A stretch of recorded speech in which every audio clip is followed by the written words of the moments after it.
کہ میرے پیارے آقا جناب محمد عربی صلی اللہ علیہ وسلم کی تعلیم یہ ہے کہ اگر کوئی نوالا گر جائے تو اس کو صاف کر کے کھا لیا کرو. ہو سکتا ہے کہ اللہ نے روزی کے اللہ نے کس حصے میں برکت رکھی. تو حضرت حذیفہ بن یمان رضی اللہ تعالی عنہ یہ سوچ کر کے اس نوالے کو کھاتے ہیں اور کہتے ہیں کیا میں اپنے پیارے حبیب صلی اللہ علیہ وسلم کی سنت کو ان بیوقوفوں کی وجہ سے چھوڑ دوں. تو میرے محترم لوگوں کو دوستو، صحابہ کے دل کے اندر نبی کا عشق بھرا ہوا تھا. یہ تھی اتباع، اللہ کے رسول صلی اللہ علیہ وسلم کی ایک محبت اور پھر ایک سنت کی اتباع.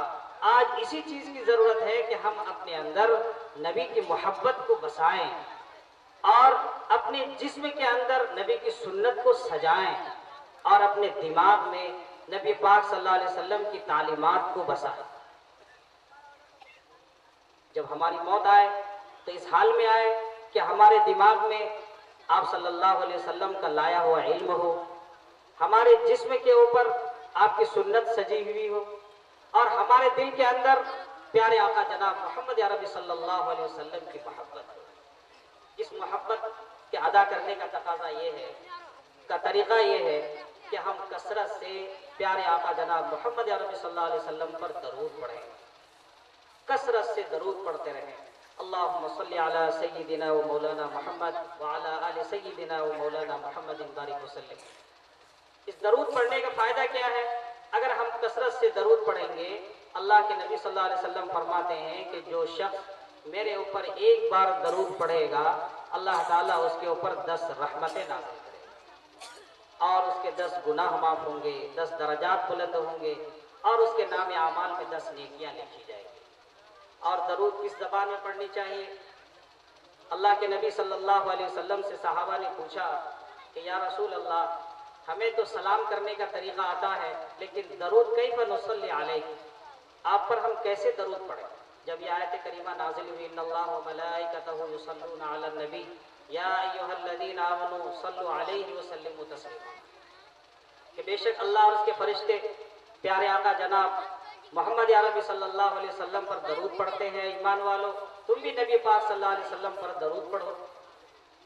تو جب یہ آیت کریمہ نازل ہوئی تو صحابہ کرام پیارے آقا کی خدمت میں حاضر ہوئے اور عرض کیے یا رسول اللہ کیف نصلی علیہ، آپ پر ہم کیسے درود پڑھیں؟ آپ کو ہم سلام کرنا جانتے ہیں کہ جب ہم آپ کی مجلس میں آتے ہیں تو آپ کو السلام علیکم ورحمۃ اللہ وبرکاتہ یا السلام علیکم یا رسول اللہ کہہ کر کے آپ کو سلام کرتے ہیں.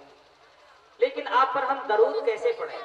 تو اللہ کے نبی صلی اللہ علیہ وسلم نے ان کو درود ابراہیمی سکھایا. اللہم صلی علی محمد وعلی آل محمد کما صلیت علی ابراہیم وعلی آل ابراہیم انک حمید مجید. اللہم بارک علی محمد وعلی آل محمد کما بارکت علی ابراہیم وعلی آل ابراہیم انک حمید مجید. میرے محترم بزرگوں دوستو، درود پاک بھی ایک عبادت ہے. جس طرح سے سلام ایک عبادت ہے کہ اگر کوئی شخص سلام کو عربی زبان کے علاوہ دوسری زبان میں اگر کرے تو اس کو کوئی اجر نہیں ملے گا، اسی طرح سے اگر کوئی شخص درود کو بھی عربی زبان کے علاوہ کسی اور زبان میں پڑھے گا تو اس کو کوئی ثواب نہیں ملے گا. پیارے آقا جناب محمد عربی صلی اللہ علیہ وسلم کی جو زبان ہے وہ عربی زبان ہے، قرآن کی زبان عربی زبان ہے، اور جو ہے صحابہ کرام کی زبان عربی زبان ہے، جنت والوں کی زبان عربی زبان ہے. اس لیے ہم پیارے آقا کی سکھلائی ہوئی زبان میں ہی درود پڑھا کریں اور جو ہے درود کو بڑی عقیدت اور محبت کے ساتھ پڑھا کریں. جب ہم مدینہ پہنچیں، اللہ ہمیں توفیق دے تو پیارے آقا کے روضے میں جب حاضری دیں تو وہاں کھڑے ہو کر کے ہم درود پڑھا کریں، کھڑے ہو کر کے صلاۃ و سلام پڑھیں. اور جب پیارے آقا کے روضے سے ہٹ کر دور سے ہم اگر درود و سلام پڑھیں تو وہاں ہم ادب کے ساتھ بیٹھ کر کے صلاۃ و سلام پڑھیں. جب ہم وہاں پہنچتے ہیں تو وہاں کھڑے ہو کر کیوں پڑھتے ہیں؟ اس لیے کھڑے ہو کر پڑھتے ہیں کہ اللہ کے حبیب صلی اللہ علیہ وسلم اپنی قبر اطہر میں زندہ ہے، اسی طرح سے حیات سے ہیں، بلکہ اس سے اچھی حیات میں ہے جس حیات کے ساتھ دنیا میں ہے، جس شعور اور احساس کے ساتھ دنیا میں تھے، اس سے اچھی زندگی کے ساتھ اپنی قبر آخر میں۔ جب کوئی حاجی یا کوئی زائر آپ کے دربار میں پہنچتا ہے آپ کی قبر کی زیارت کے لیے، آپ کی زیارت کے لیے، اللہ کے نبی صلی اللہ علیہ وسلم اس کو پہچانتے ہیں، اس کے سلام کا جواب دیتے ہیں۔ اور جب کوئی دور سے صلاۃ و سلام پڑھتا ہے تو اللہ کے نبی صلی اللہ علیہ وسلم نے فرمایا کہ فرشتے اس صلاۃ و سلام کو مجھ تک پہنچاتے ہیں۔ حدیث پاک ہے، اللہ کے نبی نے فرمایا ان للہ تعالی ملائکۃ سیاحین یسیحون فی الارض یبلغونی من امت السلام۔ اللہ تعالیٰ نے بہت سارے فرشتے تیار کر رکھے جن کا کام کیا ہے؟ ان کا کام ہے صرف زمین میں گھومتے رہنا۔ وہ زمین میں گھومتا رہتا ہے، جہاں کوئی اللہ کا بندہ پیارے حبیب کا امتی درود پڑھتا ہے تو فرشتے اس درود کو لے جا کر کے نبی کی خدمت تک پہنچا دیتا ہے۔ اس کا کام ہی ہے صرف پہنچانا۔ اور جو کوئی خود وہاں حاضری دیتا ہے تو وہاں فرشتوں کی ضرورت نہیں پڑتی، اس وجہ سے وہاں کھڑے ہو کر کے صلاۃ و سلام پڑھا جاتا ہے۔ تو میرے محترم بزرگوں، دوستو، ہم کھڑے ہو کر کے بھی درود پڑھتے ہیں اور بیٹھ کر کے بھی درود پڑھتے ہیں۔ جب ہم مدینہ حاضر ہوتے ہیں، آپ کے روضے اقدس پہ حاضر ہوتے ہیں تو وہاں کھڑے ہو کر کے درود اور صلاۃ و سلام پڑھتے ہیں، اور جب دور سے پڑھتے ہیں تو وہاں ہم بیٹھ کر کے پڑھتے ہیں۔ ادب کا تقاضا ہے۔ اس لیے میرے محترم بزرگوں، دوستو، ہم جو ہے پیارے آقا صلی اللہ علیہ وسلم کی محبت کو اپنے دل میں بسائیں اور آپ کی سنت کو اپنے جسم میں سجائیں۔ پیارے آقا صلی اللہ علیہ وسلم کی کیا کیا سنت تھی، آپ کا لباس کیسا تھا، آپ کا رہن سہن کیسا تھا، آپ کا طرز زندگی کیسا تھا، اس چیز کو ہم اپنی زندگی میں اپنے جسم میں سجائیں اور آپ صلی اللہ علیہ وسلم کی لائی ہوئی تعلیمات کو اپنے دماغ میں بسائیں۔ آپ جس علم کو لے کر کے آئے، جس قرآن کو لے کر کے آئے، آپ نے احادیث مبارکہ میں جو کچھ فرمایا ان کو اپنے دماغ میں بسائیں۔ اس حال میں اگر ہماری موت آئے گی تو انشاءاللہ ہم ڈائریکٹ جنت کے حقدار ہوں گے، جنت پہنچیں گے۔ اللہ تعالی ہم سبوں کو پیارے آقا صلی اللہ علیہ وسلم کی صحیح محبت نصیب فرمائے۔ وآخر دعوانا الحمدللہ رب العالمین۔